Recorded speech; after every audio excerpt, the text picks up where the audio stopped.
So what's up guys, good morning guys, welcome back to my channel again guys. So yun na nga guys, pinulot na natin yung ating male at female dito guys. Kanina pinulot natin una yung dalawang female tsaka dalawang male. Naiwan natin yung isang female tsaka dalawang male. So ayun na nga guys, para mayroon naman tayo nakikita, mga egg na yan, dami oh. So sana fertile to lahat guys, or may mabaog man, sana may mabubuo tayo. Ito na guys oh, mukhang mayroon naman. So try na lang natin, wait natin ng 24 hours. According kay Ninang YouTube kasi 24 hours lang naman mag-hatch na tong yung pag may gumalaw daw, sure ball bukas. So abangan na natin to guys, lagyan pa rin natin ng aerator para makahinga sila dyan.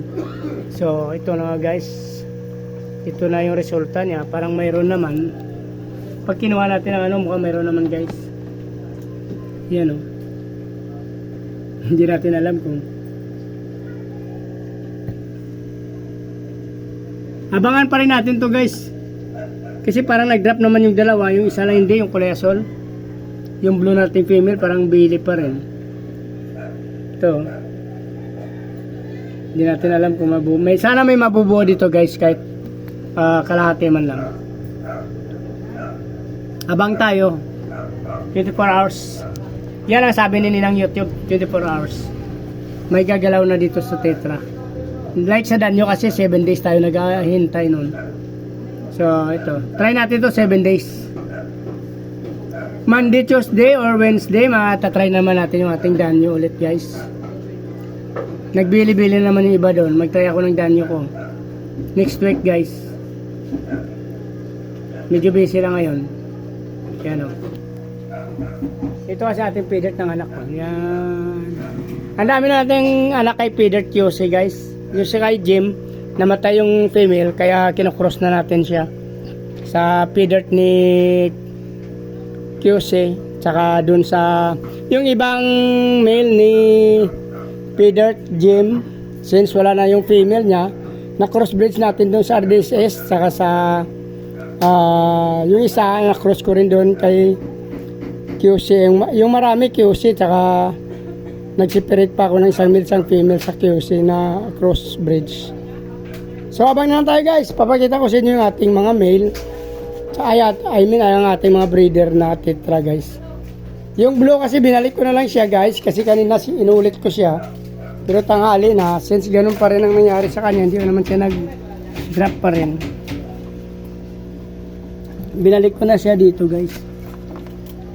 Ano natin so ito na siya guys Yan, binalik natin dito yung ating female na blue.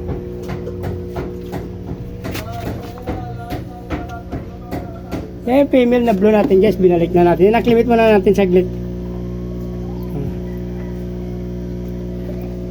Yung blue lang nakalagay dyan guys, yung sila yung kala yan